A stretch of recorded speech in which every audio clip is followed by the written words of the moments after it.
We have a guest in Ukraine who's going to be joining us. When you look at the images of Ukraine that are being shown in the news today, it's hard to imagine the nation's flourishing tourism industry prior to the crisis. Before the pandemic began, Ukraine experienced massive growth in inbound tourism. In fact, in 2019, more than 2.5 million tourists from around the world came to visit the country's beautiful sites. And Odessa, which is Ukraine's third largest city, has long been one of the most popular vacation destinations in the country. But today, locals are preparing for Russia's imminent invasion, and that is where our next guest is actually joining us from. Ivan Liptuga is the president of the National Tourism Organization of Ukraine. He's in Odessa.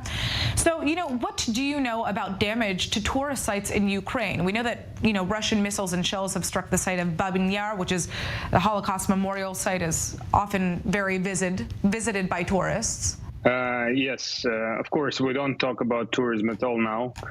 Just a few weeks ago, we had a big meeting with the World Tourism Network, discussing with many leaders from all over the world about the risks of invasion of Russia. But today, nobody talks about tourism, for sure. About 4 million people are already left Ukraine to the countries, which the previous speaker said, to Moldova from Odessa region, here in the south on the Black Sea, where I am now, mostly to Moldova. The rest go to Polish side and Hungary and Romania.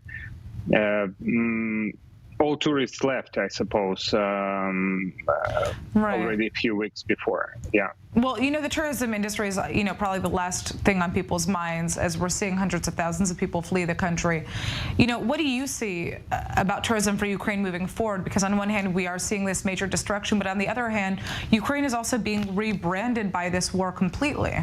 I don't know what to say now about tourism sector in general, because we work, as well as Israeli, last 8 years, where all the time with the war status on the east of Ukraine, with annexed Crimea, and since 2014, all the time it was a real challenge for us to promote Ukraine as tourism destinations for many countries, including United States, Israeli, and so on. Of course, the majority of tourists coming to Ukraine, they were our neighbors.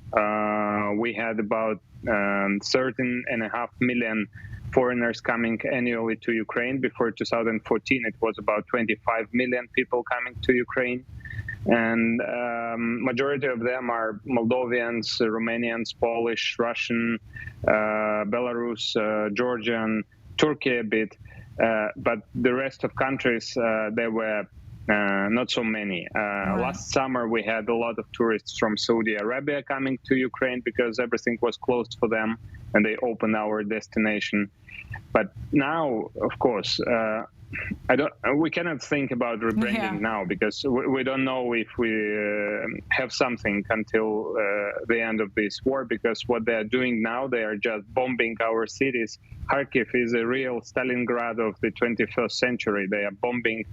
Just minutes ago in the city council, the rocket came, and you may see it was yesterday in the region administration, and they are bombing just civil houses and schools and everything. Kyiv, Kharkiv, Chernihiv, Sumy, all the north cities.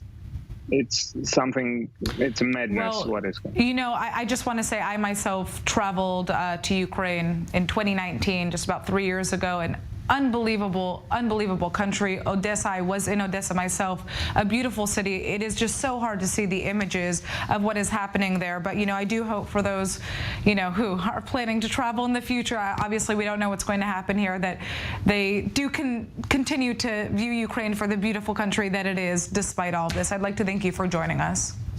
Thank you.